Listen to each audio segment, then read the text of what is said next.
श्री कृष्ण जन्मभूमि और शाही ईदगाह विवाद में मुस्लिम पक्ष को इलाहाबाद हाई कोर्ट से झटका लगा है।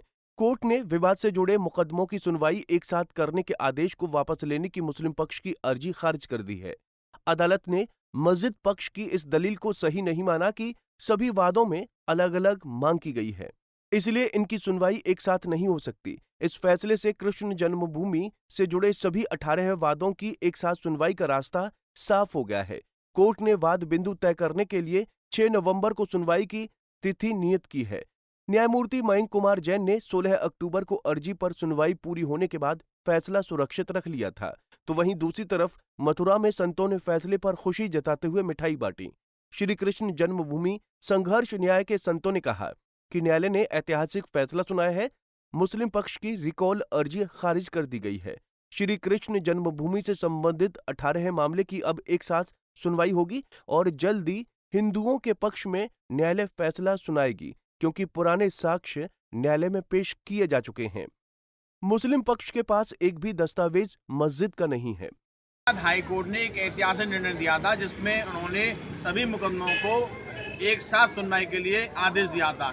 तो मुस्लिम पक्ष ने उस आदेश को रिकॉल करने के लिए न्यायालय में एप्लीकेशन लगाई थी। आज इलाहाबाद हाई कोर्ट ने उस एप्लीकेशन को खारिज कर दिया है। मुस्लिम पक्ष चाहता है कि सभी मुकदमों की सुनवाई अलग अलग हो, क्योंकि मुस्लिम पक्ष के पास कोई भी प्राचीन साक्ष्य नहीं है जिससे वह मामले को डिले करना चाहता है। हिंदू पक्ष ने इसमें आपत्ति जताते हुए न्यायालय से मांग की थी कि हमारे सभी मुकदमे एक साथ सुने जाएं।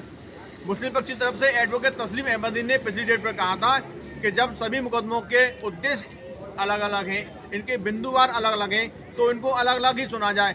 लेकिन हिंदू पक्ष की तरफ से एडवोकेट सतवीर सिंह ने कहा था कि हमारे मुकदमों के उद्देश्य एक ही हैं। उनका सभी का प्रार्थना पत्र में यह उद्देश्य है कि जो 1968 में समझौता हुआ था उसको रद्द करके हमारे हिंदू पक्ष की जमीन को वापस दिया जाए। तो हमारा उद्देश्य अलग अलग नहीं है, सभी मुकदमों का यही उद्देश्य है कि भगवान श्री कृष्ण के मंदिर पर जो अवैध कब्जा हुआ था वो हट जाए।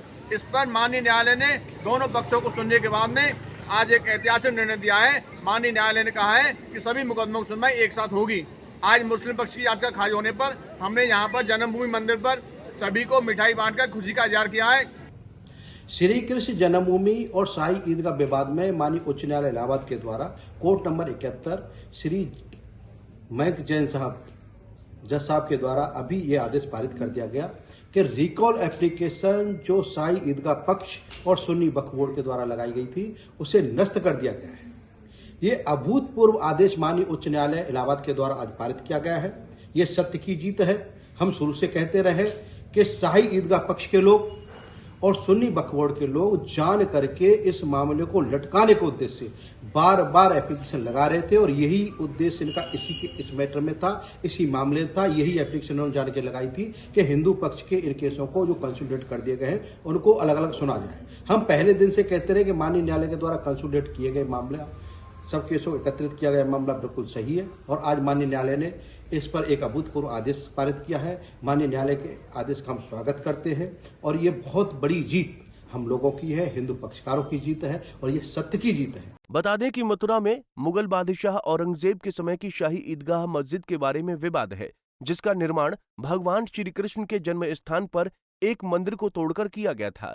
हालांकि मुस्लिम पक्ष इस मामले का विरोध कर रहे हैं। इस फैसले के बाद मथुरा में श्री कृष्ण जन्मभूमि मंदिर के पास संतों ने मिठाई खिलाकर एक दूसरे को बधाई दी। साथ ही कोर्ट के फैसले को ऐतिहासिक बताया। पंजाब केसरी टीवी के लिए मथुरा से मदन सारस्वत की रिपोर्ट। हमसे जुड़े रहने के लिए हमारे YouTube चैनल को सब्सक्राइब करें और नई वीडियो की नोटिफिकेशन के लिए बेल आइकॉन को दबाएं।